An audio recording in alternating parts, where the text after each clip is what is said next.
TENDAI MWARI, yes, in the words of our divine ancestors, to the spirit of Baba Yosef, Alfredo Antonio ben-Jochannan, may his soul rise on the wings of Ma'at, rise like Ra on the wings of Ma'at, after a favorable judgment in the council of Asar, Ashe, Asheu, Amen Ra, TENDAI MWARI. And I close with the words of the most eminent prophet and king, His Excellency Marcus Messiah Garvey.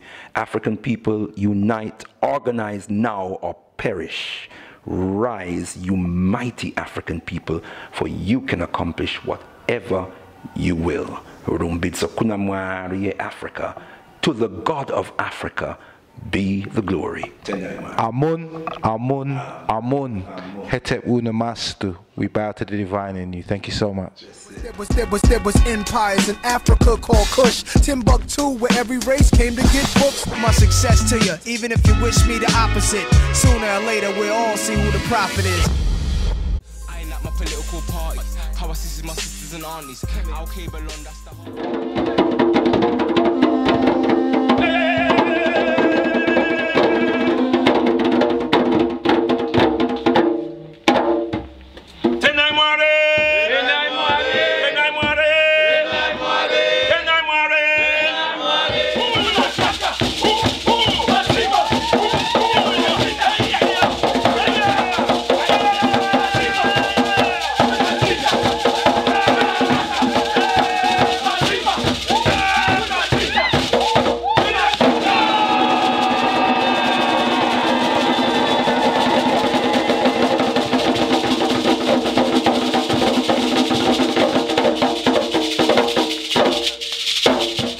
But time, as we tend to say, is not with us.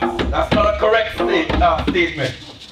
But we do say it, meaning that we are not in rhythm, we're not in sequence with the time, or we're not coping well with the limitations of time that have been imposed upon us because of the unnatural circumstances that we find ourselves in. Are you all with me, brothers and sisters? So we're going to move into the ritual of the pouring of libation. Suffice to say that this ritual is as old as Mama Africa itself. It is the invocation of the spirit of Muzimu Mukulu, our great ancestors, without whom we would not be here today. Is that right, brothers and sisters? Because Africans have understood long time ago that we are spiritual beings before we are physical beings. Is that right, brothers and sisters? Great celebration for the noble Grandmaster Teacher, the Baba ben-Jochannan, yeah, Yosef ben-Jochannan. And we have with us the spiritual leader of the Alkebu-Lan Revivalist Movement, who put on a great memorial for our Grand Master Teacher, Baba Yosef ben-Jochannan. We have with us Brother Leader MBandaka. TENDAI MWARI, my brother. TENDAI MWARI, my beloved brother. Yeah, it was really was a moving ceremony that you performed upstairs, and one of the things that you explained to the audience, or to those who made time out in their busy schedule to come down and join us today, was the importance of doing today's ceremony. Would you like to let the masses who's viewing this around the world know the importance of the ceremony we just done today? TENDAI MWARI. Well, give thanks and praises. Let me just say, first of all, give thanks. Yes, we say, Africa. To the God of Africa be the glory. We're giving thanks and praises for what you have quite rightly said was a fantastic day of celebration of the life of this fantastic African human being. In addition to a celebration of life, it was giving due honor to a fantastic human being. When the nation of Africans domiciled here in the UK, we simply say Afrika-UK. Africans, the African nation in the UK, came out in our numbers this evening to say thank you to Baba Ben for a monumental legacy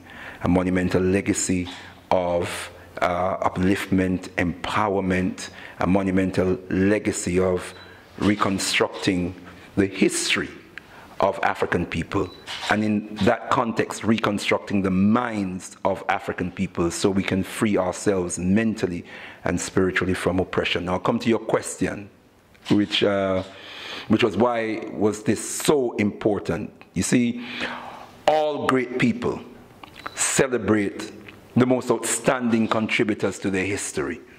And we say without any doubt that this fantastic elder, Dr Yosef ben-Jochannan, made outstanding contributions to the history of African people.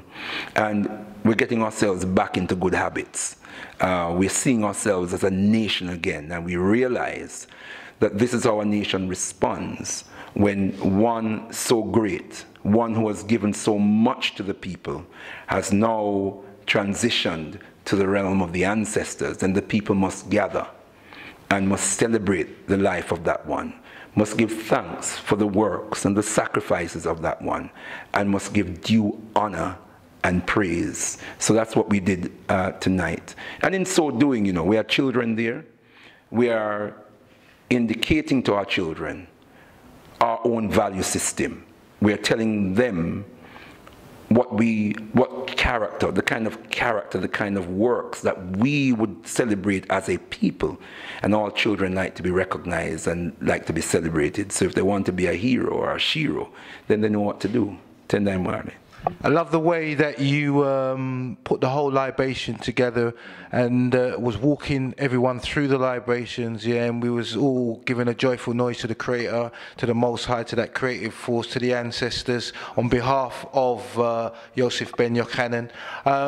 One of the key things your keynote speaker, Robin Walker, said when he was here was the influence that Dr. ben-Jochannan has had on the field of academia, Egyptologists in the field of academia, and also as well the impact he has had on many of us as African scholars, African researchers. Could you expound on some of the impact Dr. Ben has had in your life in bringing you to where you're at this present time as a spiritual leader of the Alkebu-Lan movement? TENDAI MWARI, you answer the question yourself. Spiritual leader of what? The Alkebu-Lan movement. Alkebu-Lan Revivalist Movement. Well, where did we learn about Alkebu-Lan? Dr. Ben-Jochannan. Absolutely, absolutely. This was in 1987. One of the founder members of the Alkebu-Lan Revivalist Movement, a brother by the name of Ras Kamawaize Mebrato Noe, close brother of mine, who was a joint founder and joint spiritual leader of this movement in its foundation, was already introduced to the works of Baba Ben even before I was. This is going back into the 1980s, because our movement was founded in 1987. And by the way, before I go any further, you mentioned Brother Robin Walker, our keynote speaker this evening. What a national treasure he is. And he also was inspired by Baba Ben, as he said, as he has attested himself. So coming back to our beloved founder, joint founder member, Brother Ras Kamawaize, he was the person that when we sat down to discuss this organization, this movement that we wanted to start and what name we wanted to give it, he was the person that introduced the name Alkebu-Lan and brought in the teachings of Baba Ben so that we could give it consideration.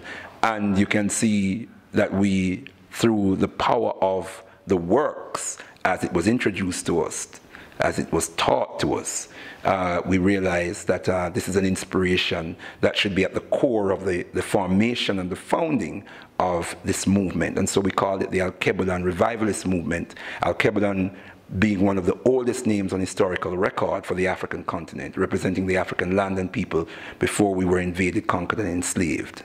So we're talking about quintessential African essence that we want to revive. So we call it Alkebu-Lan Revivalist.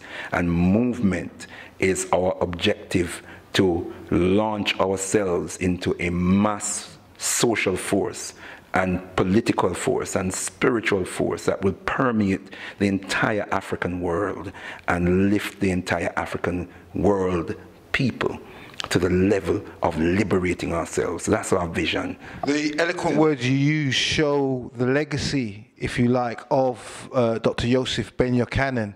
And not only does it show his legacy, how can we continue that legacy? I mean, we've met today to celebrate his life. How is the way forward to make sure Dr. Ben will never ever be forgotten? And as you said, there was a lot of young children there today who were enthralled by the whole ceremony that he was delivering today. So the legacy, how can we make it continue to make sure that the world knows about this noble, renowned scholar? TENDAI MWARI. Baba Ben's legacy can never die. Baba Ben's spirit can never die. There's not an African on the planet who can truly call themselves a conscious African. A freedom fighter whose life was not touched in some way by this great eminent scholar, warrior scholar. I'll just give you an example of the Alkebu-Lan Revivalist Movement. So anyone that's passed through the Alkebu-Lan Revivalist Movement has been touched by the majesty and the magnificence of Baba Ben. Yeah? And then, you know, we talk about Robin Walker. Do we as Afrika-UK realize and recognize what a supremely brilliant scholar, MWARI, Nyakusika, God the Creator, Mudzumokodo, the great ancestors, had blessed us with in this nation? That's why I refer to him as a national treasure. That's what he is. Yeah? And look at the work that he is doing. Look at that colossus that he authored called When We Ruled. Have we taken a look at that monumental piece of product, documentation of our history, and ask ourselves for one moment the love that goes into, you know, producing a piece of work like that. When we see our brother present, the pride, the dignity that not only that he feels, but he injects in us in the way he presents his work. That's Baba Ben's legacy. He mentioned a brother named Femi Biko. That's a brother, when I came on Liberation Road in 1983, he was already on the road. You know, he did a lot of fundamentally good work in starting the African studies classes that he did, and taught many like Robin Walker, yeah, in our community. Again, that's a legacy. And we hear about Ashra Kwesi. You know, this is an international icon. Yes. And he himself gives thanks to Baba Ben and bows to Baba Ben. Anthony Browder, Leonard Jefferies, they all attest to having been inspired by Baba Ben. So such a legacy can never ever die. But the best way that we can really celebrate, value, and perpetuate that legacy, of course we must study the works that he has done. Buy the books, read the books, teach the work, and teach the lessons that he taught us. But most importantly, ask ourselves, what was his vision? What was Baba Ben, what was his mission in life? And his mission was not just to teach for the sake of teaching. He wanted to inspire us to do something different as African people that would empower and liberate us. So the best way that we can vindicate his work is in our doing, is what we do with the work that he has left us. The tremendous lessons, the information, the knowledge, is what we do with it that will really determine how the preservation of the legacy, and will really fully vindicate the legacy. That's all the sacrifices that we mentioned earlier on in the eulogy, that he suffered, you know, for a number of years, yeah. For many years. He was vilified. He suffered death threats, yeah, lies, all the lies that have been told about this, the character assassination, the actual assassination attempt. He talks about being shot at, yeah. He lost one of his sons, who was killed in very suspicious circumstances. What was all that sacrifice for? Yeah, he demonstrated to us he was prepared to pay the ultimate sacrifice because he never shortchanged us. So the question is, how do we repay that sacrifice, that level of sacrifice? And we repay it not so much in what we say, but in what we do with it, with the legacy. That's well said. What next for the Alkebu-Lan Revivalist Movement? Because I must say this was a very well put together, very successful event at short notice, and as always, by the grace of the ancestors, the will of the Most High, we managed to pull it off.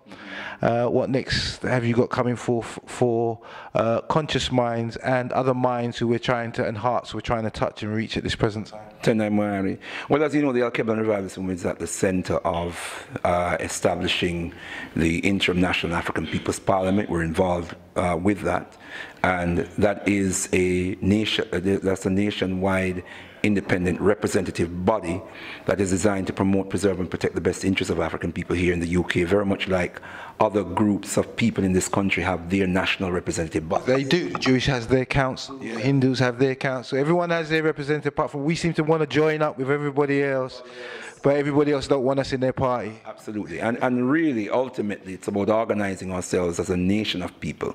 And when we talk about a nation, it is about a group of people organized as a sovereign cultural and political entity. This is the Garveyite vision. Papa Garvey said, wherever we find ourselves, anywhere on the planet, we must organize ourselves as a nation. Yeah? And that is what is natural to all people. Because of the history that we have been through, slavery, colonialism, neocolonialism, we have been conditioned to disregard or undervalue the importance of organizing ourselves, being self-governed, being self-reliant, being self-determining, because the very nature of slavery and colonialism is one of dispossession. It dispossesses us. It is one of undermining our capacity to be self-generated, to be self-determining. It's as if we've given up, or we want to give up our political rights, our economic rights, our spiritual rights, well said, Brother Leader, and our natural, most high given rights as well. It's as if we're happy to give it up and let somebody else direct us at this present. Absolutely, and we must take back. That is our power that we're giving over to someone else. That's our power that we're giving to the enemy. There's a saying, you know, the strength of the oppressor lies not in his power, but in the weakness of the oppressed. So it is our tendency to assume a posture of weakness that allows the enemy to ride our backs. What we need to do is stand up, and not to stand up as an individual, but stand up as a nation, stand up as a collective of people. And so a lot of our energy as a movement goes into building the Interim National African People's Parliament, and we have a very important meeting. I'm sure you know about it, coming up next Imani Day, not tomorrow, Saturday, but the following Saturday, 25th of April. We call it the General People's Assembly. That would be at Queen Mother Moore School in Clapham. And we would want to encourage the entire Afrika-UK, the entire nation, to come to that event, where we have some very important issues to discuss, some unfortunate developments within EnAnkh recently. We want to update our community and also correct some misinformation that has been put out in the community, as well as present our recovery and forward plan for EnAnkh. So that's one of the many things that that as a movement we have in store. We have our young people doing good work. They're very excited. They're very determined to make the mark, especially amongst the younger generation. They call themselves the Army, Alkebu-Lan Revivalist Movement Youth. So you know, recently they organized the OMX Storm, an excellent, which was a cultural storm. It was a cultural explosion right here in this building. So the young visionaries who are doing some excellent work, but we just want to bring our people, most importantly, back to the way, back to our spiritual cultural traditions as Africans, that when we gather for events like these. We know that we don't have to copy somebody else's tradition to vindicate and authenticate ourselves, that we have our own traditions. We draw from the wellspring of our ancestral wisdom, and we use that to guide the way we organize every aspect of our lives. TENDAI MWARI. As an African person, as a spiritual being, I'd like to thank you personally, for leading the eulogy and giving libations and celebrating with us and putting on the whole event to celebrate the life of one of our great grandmaster teachers, Baba, Dr Yosef ben-Jochannan. Thank you very much, Brother Leader, for taking time out to give an interview to the UK's #1 conscious platform. We are GKTV or Gotkushtv. Thank you very much indeed. You just like to say, get them all locked into Gotkushtv. TENDAI MWARI, indeed, get them all. All the people must be locked into Gotkushtv. Gotkushtv. Yes, the great work that is being done in Gotkushtv. That's us. Yes, sir. And you know, I mean, that is that camera is like the Uchat, the eye of Heru, the all-seeing eye, and that's Gotkushtv, the all-seeing eye. I said the revolution wouldn't be televised, but we beg to differ. Well, in fact, as a movement, we've been saying that for some time. This revolution will be televised, because we are now the masters of our own destiny. When we understand that, then we know that every aspect of life must be covered by our empowered selves. You know, we don't leave anything to chance, and we certainly don't leave it to anybody else to do it for us or to give us guidance as to how to do it. Because all people want to be the best, the #1 in the world, yes? But there was only one people that were created first, and that was us. So for anybody to be #1 in the world, they have to kick us off our throne. And having kicked us off our throne, they have to keep us off our throne. So we've got to reconstruct that throne. And then when we reconstruct the throne, sit on it, so nobody else can occupy it. Revolute the minds back to the throne. So when we talk about revolution, we talk about revolution of the minds, which is very much needed. One of our spiritual leaders out here for Africans in the diaspora, Brother Leader MBandaka, you want to say? TENDAI MWARI, yes, in the words of our divine ancestors, to the spirit of Baba Yosef, Alfredo Antonio ben-Jochannan, may his soul rise on the wings of Ma'at, rise like Ra on the wings of Ma'at, after a favorable judgment in the council of Asar. Ashe, Asheo, Amen Ra, TENDAI MWARI. And I close with the words of the most eminent prophet and king, His Excellency Marcus Messiah Garvey. African people, unite, organize now or perish. Rise, you mighty African people, for you can accomplish whatever you will. Rumbitso Kunamwari Africa. To the God of Africa be the glory. Amun, Amun, Amun. Hetep Unamastu. We bow to the divine in you. Thank you so much. There was empires in Africa called Kush, Timbuktu, where every race came to get books. My success to you, even if you wish me the opposite. Sooner or later we'll all see who the prophet is.